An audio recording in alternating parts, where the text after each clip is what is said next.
உங்கள் வீட்டில் 6 மந்த் முடிஞ்ச பேபிஸ் இருக்காங்களா? இல்லை என் குழந்தைக்கு எது கொடுத்தாலும் சாப்பிட மாட்டேங்குது அப்படின்னு நினைக்கிறவங்களா நீங்கள்? அதுவும் இல்லை என் குழந்தைக்கு எது கொடுத்தாலும் குழந்தை வெயிட்டே போட மாட்டேங்குது அப்படின்னு நினைக்கிற அம்மாவா நீங்கள்? அப்போ கண்டிப்பாக இந்த வீடியோ உங்களுக்கு தான்.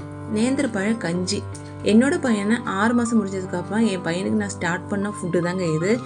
என்னோட சின்ன பையனுக்கு மட்டும் இல்லை, என்னோட பெரிய பையனுக்கும் இதே மாதிரி தாங்க நான் ட்ரை பண்ணேன். உங்களுக்கு எல்லாருக்குமே தெரியும் நேந்திர பழத்தில் எவ்வளோ சத்துக்கள் இருக்குது அப்படின்னு.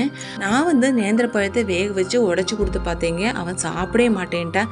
சரி நம்ம ஏன் இந்த மாதிரி ட்ரை பண்ணக்கூடாதுன்னு தாங்க நான் அது ட்ரை பண்ண ஆரம்பித்தேன்.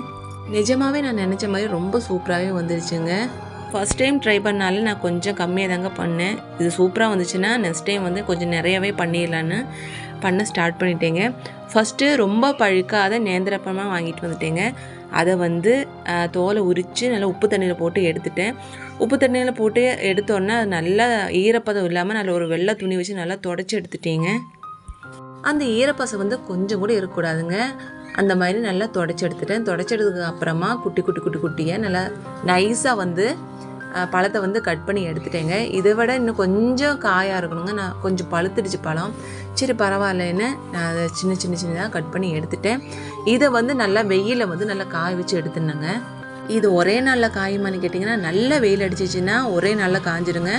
எனக்கு இது காய வைக்கிறதுக்கு 4 நாள் தேவைப்பட்டுருச்சுங்க. ஏன்னா வெயில் கொஞ்சம் கம்மியானதுனால எனக்கு 4 நாள் ஆயிடுச்சு இது காய வச்சு எடுக்கிறதுக்கு.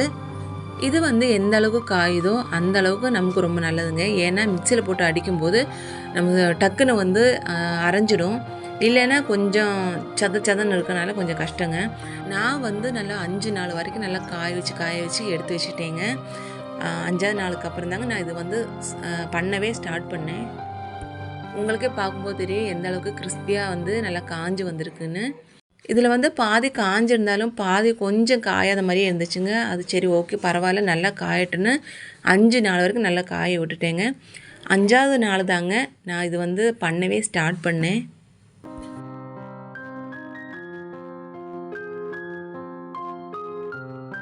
இது 5ஆவது நாளுங்க. நம்மளோட நேந்திர பழம் நல்லா காஞ்சு நல்லா கையால் உடைக்கும் போதே நல்லா சூப்பராக உடஞ்சி வந்துருந்துச்சுங்க. இது கூட கொஞ்சமாக நம்ம சாப்பாட்டுக்கெல்லாம் சேர்க்கணும் தெரியுமா, அரிசி, அது லைட்டாக வறுத்து எடுத்துட்டேங்க. இது கூடவே ஒரு 10 பாதாம், கொஞ்சம் முந்திரி, அப்புறம் ஒரு 4-5 ஏலக்காயும் சேர்த்து நல்லா ட்ரை ரோஸ்ட் பண்ணி எடுத்துட்டேங்க. இது நம்ம நல்லா காய வச்சு எடுத்துடலாம். பாருங்கள் நம்மளோட நேந்திர பழம் எந்த அளவுக்கு நம்ம காஞ்சி வந்திருக்குன்னு. கையால் உடைக்கும் போதே அவ்வளோ சூப்பராக உடஞ்சி வந்துருச்சுங்க. இப்போ இதெல்லாம் நம்ம மிக்சியில் போட்டு நல்லா அரைச்சி எடுத்துடலாம். நான் ஃபஸ்ட்டு நேந்திர பழத்தை தான் நான் தனியாக அரைச்சி எடுத்தேன்.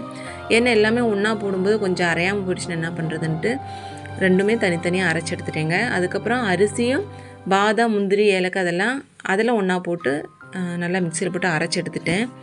இப்போ ரெண்டும் ஒன்றா சேர்த்து நல்லா ஆற வச்சிடலாங்க. இது நல்லா ஆறினதுக்கப்புறம் ஈரப்பதமே இல்லாத நல்ல ஒரு டப்பாவில் போட்டு நம்ம நல்லா மூடி போட்டு சேவ் பண்ணி வச்சுக்கலாம். எப்பப்போ தேவைப்படுதோ அப்பப்போ நம்ம 1 ஸ்பூனு இல்லை 2 ஸ்பூனு உங்கள் குழந்தைங்க எந்த அளவுக்கு சாப்பிடுதோ அந்த அளவுக்கு நம்ம எடுத்து இதை யூஸ் பண்ணிக்கலாம். இது எப்படி நம்ம செய்யும் முறை அப்படின்னு நான் அதுவும் வீடியோவில் நான் போட்டிருக்கேங்க. கடைசி வரைக்கும் பாருங்கள். அதே மெத்தடில் நீங்கள் செஞ்சு பாருங்கள். இப்போ நம்ம தேவையான அளவுக்கு மாவு நம்ம போட்டுக்கலாம். இது கூடவே நீங்கள் நாட்டு சக்கரை கூட சேர்த்து கொடுத்துக்கலாம். நான் பனை வெல்லம் சேர்த்துருக்கேன். நான் இதில் உப்பு சேர்க்கலைங்க. உங்களுக்கு தேவைப்பட்டுருச்சுன்னா நீங்கள் கூட ஒரு பிஞ்சு அளவில் நீங்கள் உப்பு சேர்த்துக்கலாம். நான் குழந்தைக்கு உப்பு அதிகமாக கொடுக்க மாட்டேன். இல்லை உங்கள் பேபிக்கு நீங்கள் குடிப்பீங்க அப்படின்னா லைட்டாக ஒரு பிஞ்சு அளவு கூட வேணும் நீங்கள் சேர்த்து நீங்கள் இதை கஞ்சி காய்ச்சி கொடுத்துக்கலாம். நீங்கள் இதை செய்யும்போது அடுப்பை ரொம்ப லோ ஃப்ளேமில் வச்சு பண்ணுங்கள். ஃபுல்லாக வச்சிங்கன்னா டக்குன்னு அது ரொம்ப கட்டியாக ஆரம்பிச்சிடும். அந்த மாதிரி பண்ணாமல் ரொம்ப ஸ்லோவாக வச்சு நல்லா குக் பண்ணி எடுத்துருங்க. இப்போ பாருங்கள் நான் போட்ட பனவெல்லம் எல்லாமே நல்லா கரைஞ்சி வந்துருச்சுங்க.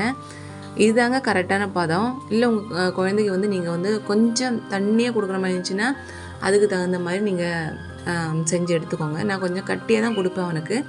அதனால் நான் இந்த பதத்துக்கு நான் எடுத்திருக்கேன். இந்த கஞ்சி நல்லா ஆறினதுக்கப்புறமா நீங்கள் உங்கள் பேபிஸ்க்கு நீங்கள் கொடுத்துடலாங்க. கண்டிப்பாக இது உங்களுக்கு உபயோகமாக இருந்துச்சுன்னா கண்டிப்பாக நீங்களும் ட்ரை பண்ணி பாருங்கள். என் பையனுக்கு நான் அதுதான் நான் கொடுத்துக்கிட்டு இருக்கேன். அதனால தான் நான் அந்த வீடியோ உங்களோட நான் ஷேர் பண்ணிகிட்டு இருக்கேன். வீடியோ பிடிச்சா மறக்காமல் லைக் பண்ணுங்கள்.